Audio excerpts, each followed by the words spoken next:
Welcome to the Blueprints podcast. I'm Isabelle Borodingham here with Michael Flory, and today we're going to talk about the blueprint for taking a vacation and coming back refreshed and energized into your business. So super excited to have you here, Michael. Obviously, you've been an entrepreneur for pretty much your whole career, and we've had a lot of conversations about vacation and free time, and as an entrepreneur, it can be pretty challenging to take a step back from your business and actually take time away. So how have you processed that over the years, and what does it look like for you today? Well, it's a mixed bag, I would say. But every time I do take some time away from the business, my productivity, my creativity, my ability to grow the business vastly expands. But every time I go to try to take a vacation, the last thing I feel like I can do is get away from the business and actually get away from it. And that's something that I've learned in the last couple of years, really, like how to actually really get away from your business, and was able to put some terms to it through a great coach. So you struggled with that for many years, and now you actually have somewhat of a blueprint for that. Well, the struggle is there's always stuff to do, right? And a lot of entrepreneurs, including myself, we've built our business because we had grit, and we just worked harder, and we, opened our calendar up for more work and more time. And then no matter what, though, it seems like, especially as you're growing your business, the to-do list gets longer. The issues grow exponentially. I mean, if you go from doing $1 million to $2 million, you got issues at $1 million, you're going to have twice as many at $2 million. The law of averages, right? So there's always more things that need to get done. And then there's always growth that has to happen to you as an individual as well. And all of those things can seem like big obstacles in getting in the way of you actually getting away for a vacation. So what is the tool that's helped you reframe how you think about vacations and approach them today? It's called the Entrepreneurial Time System. And it was created by Dan Sullivan of Strategic Coach. And if you haven't checked out Dan Sullivan's stuff, it's absolutely game changer. You'll probably hear me talk a lot about Dan's tools, because so much of our success at Custom Built is really built around EOS, which Gino Wickman is actually a student of Dan Sullivan's as well. I am, as well as many other entrepreneurs. I was introduced by a great entrepreneur in Lansing, to Strategic Coach, a good friend of mine, Robert Song, who has been involved in Strategic Coach for a long time. But Strategic Coach is really instrumental, and what Dan teaches is a time system for how the entrepreneur thinks. So this might not work for everybody, but in our company, this is something that I want for all of our people. Because what's been proven out is that when people take time away from the day-to-day of the business, there's a rejuvenation that happens that really allows them to be so much more productive, so much more creative, so much more capacity to grow by taking that strategic time away. So free, focus, and buffer days are the categories. Yep. So the basic definition of each one of those is a free day is, I think of it like as 24 hours of no work from, sundown to sundown. And when I say no work, like no checking emails, people know that you're phone call, text messages. Exactly. So being off from the business for a day, in that could be consecutive. It could be a weekend.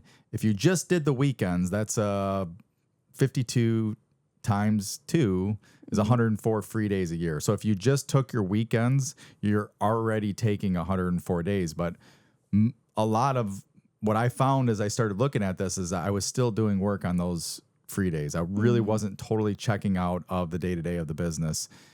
And that doesn't allow me the time to really be present with my family, or to be present on a vacation, or to be present. Like I'm half in there and half still back in the business, and not really paying attention to the small details of what's happening while I'm on vacation, or what's happening in this dinner that I'm at. So absolutely, really doing that is a real stretch for many entrepreneurs to like actually take that first free day. But once you do, once you've experienced it, once you've set yourself up and taken a vacation, it's really game changer. So what are the other two? So you have focus days. So we talk a lot about focus days as being kind of like if you were to use like a surgeon, like surgeons have certain days of the week where they're in surgery all day long. They got, patients lined up. They've done all the pre-work.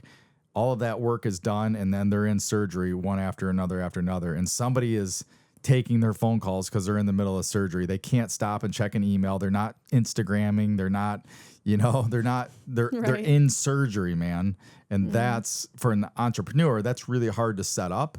But you need to figure out the things that you do the best, that is your unique ability, another Dan Sullivan term, but the thing that you bring to the business that really allows a business to thrive. You need to do more of that on those focus days. So if you set yourself up, maybe it's client-facing meetings, maybe it's speaking, maybe it's just a strategic thing that you can bring to the business. That's what you would want to put on your focus day, because it's going to drive growth and success in your business.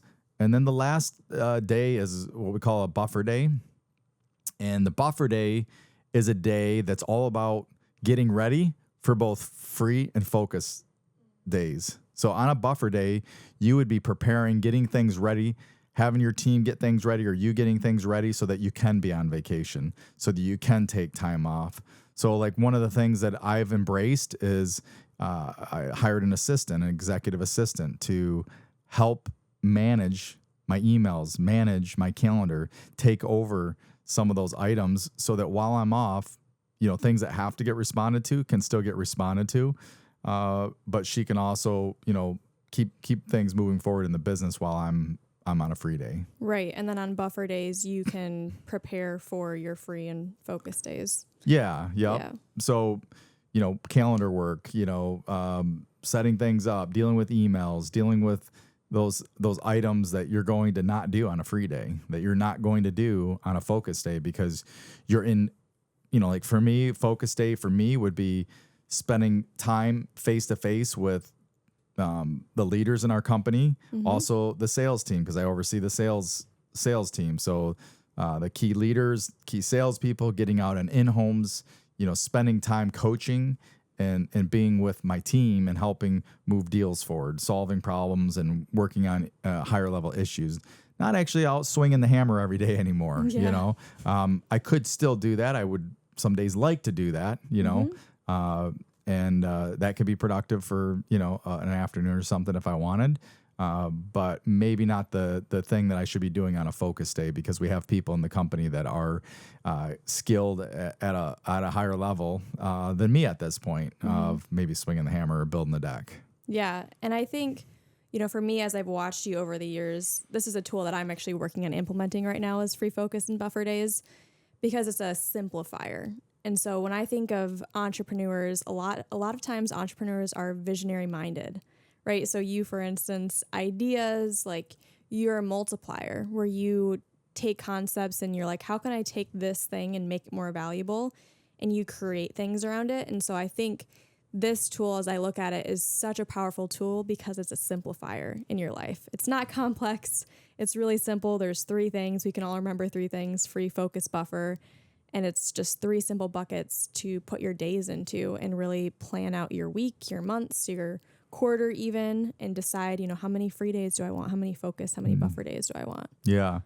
Yeah. And we talk a lot about the quarter, but even your yearly planning, if you haven't checked out one of Jesse Itzler's calendars, it's called the Big Ass Calendar Club. But it's a large calendar where you can see all 365 days. And you can actually plot out and write down how many free days do you want to take this year, get them scheduled out, and then, you ebb and flow with how things go, because things change quarter to quarter, what you might have expected, but resetting, every 6 weeks and kind of resetting to see where you are. But making sure that we're taking that time, because it seems like in our minds that if I'm gone, things aren't going to move forward. What I always found, and when I committed to, even before I knew about this little system, this big system, even before I knew about this, what I found was when I committed to taking a vacation, even though back in the days when I would take vacation, I would still work, get up every morning early before everybody's up and get my work in. And then, And sometimes I still do that, but I'm growing, right? But when I actually get that time off and I just decompress, when I come back, I'm just so much more productive. And I would highly recommend, start small. Start with a weekend. Don't check your email. Don't check your text messages. Let your team know, hey, I'm not going to be available this weekend. I'm taking some free days, and see what happens, and see how when Monday comes around, the growth and the mindset shift and the creativity and the productivity that really is exponential for you as a leader in your company. It will change your life and your company, and then teach your people. Yeah, I was going to say the people part is so important, because one of the things that I've watched you do really well is cultivate leadership underneath you. And you have to take free days so that your leaders underneath you can actually rise up and solve the challenges that you would typically jump in and solve. Right. And that's one of the strategic things that I've seen you implement that has created space for people to rise up. Because if you're gone, we want to make sure that you're gone and you're off doing your thing and we're able to solve it. And there's another level of accountability and space for other leaders to rise up and solve problems and jump in and absolutely create solutions. Yep. Awesome. Well, this was a great breakdown. Start implementing free focus and buffer days. It's a way to give you more freedom in your life, more focus for where you're at. This is one of those blueprints that you can kind of sink your teeth into. And if you are an entrepreneur or you have an entrepreneurial team, Strategic Coach is absolutely an amazing organization. Check it out. Check out Strategic Coach. And you can learn more and get involved and be a part of Strategic Coach. I mean, the tools have really exponentially helped me as a leader and as a person, as a human, to grow. And that's super exciting.